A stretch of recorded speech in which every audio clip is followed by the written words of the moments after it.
नावाखाली जातात ते प्रदूषणाच्या नावाखाली जातात का? नाही.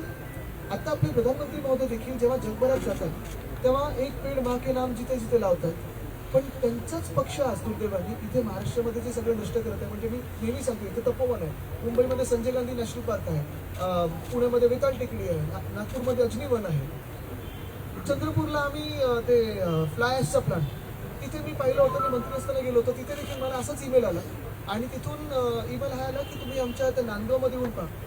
नांदगावमध्ये बाजूला कोराडीचं ते त्यांचं थर्मल पॉवर प्लांट होतं.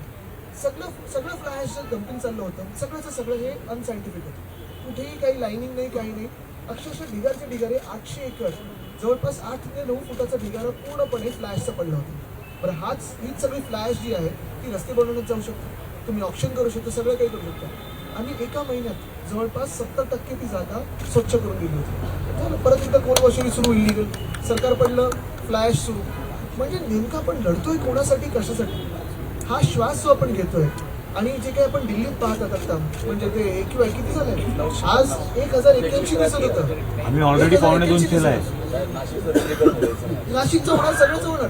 म्हणजे एक तुम्ही बघा, हे ना अरावली कापायचं, हे ना वेस्टर्न घाट कापायचे, यांना मायनिंग सगळीकडे सुरू करायचं, ही झाडं कापायची. मग कसलं काय राहणार? म्हणजे उद्या वाळवंट झाल्यानंतर आपण वाळवंट म्हणून राहणार का इथे? आणि ह्यांची पिढी ही निघून जाईल. हे सगळे जे लोक पैसे खातात हे सगळं विकून हे परदेशी निघून जातील. भोगायला आपण इथे असू. बरं, दुसरा जो विषय निघतो ना इथे की कुंभमेळ्याचा, दशकांनी इथे कुंभमेळा होतच आले ना. कुंभमेळा होत असताना तुम्ही मला सांगा, कोणी कुंभमेळ्याला विरोध केला का? आपण तर नेहमी दर्शन घ्यायला येतो, बरोबर आहे. आता हे सगळे जे साधू महंत जगभरातून येत असतील, देशभरातून येत असतील, त्या अशा जागेसाठी येतात जिथे वनात तुम्हाला तपश्चर्या करायला मिळते. बरं, ही प्रभू श्री रामाची जागा आहे, पंचवटी असेल, ही तपोवन असेल, इथे त्यांचं स्पर्श झालेला आहे. मग हे सगळं तोडून कुठचा धर्म आपण वाचवणार आहोत? बरं, तसं आपण पाहायला गेलं तर हिंदुत्वाच बोलायचं झालं तर आपला धर्म हा वैदिक धर्म आहे. बरोबर. आपल्याकडे मूर्तीच्या आधी, मूर्ती आपल्या मंदिरात यायच्या आधी किंवा घरात यायच्या आधी आपण कशाची पूजा करायची? पंचमहाभूतांची. आता नदीचं आपण प्रदूषण पाहतो ना, ते पुण्यात पण मुळा मोठ्याचं जगात एकमेव उदाहरण असेल की ती नदी खोलीकरण त्याचं करण्याच्या ऐवजी अजून कमी करतायत आणि रुंद करायच्या ऐवजी अरुंद करतायत. जगभरात खोलीकरण रुंदीकरण होतं, इथे आपण उलट जातो. म्हणजे आपण नदीचं प्रदूषण, समुद्राचं प्रदूषण, वन कापतोय. सगळे जर पंचमहाभूत ज्या मिनिटाला आपण तसं पाहिलं गेलं तर आपण समाज म्हणून ज्या मिनिटाला या पंचमहाभूतांना आपण मूर्तीचं रूप दिलं आणि पूजन सुरू केलं.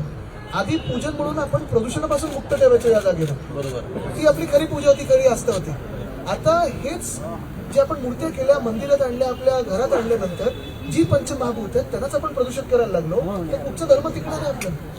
आपल्याला जर आपला धर्म टिकवायचा असेल, हिंदुत्व टिकवायचं असेल, आपला वैदिक धर्म टिकवायचा असेल तर आपल्याला पंचमहाभूताची जी आपण पूजा करायचो ती पूजा पुन्हा एकदा सुरू करायला लागेल. आपल्याला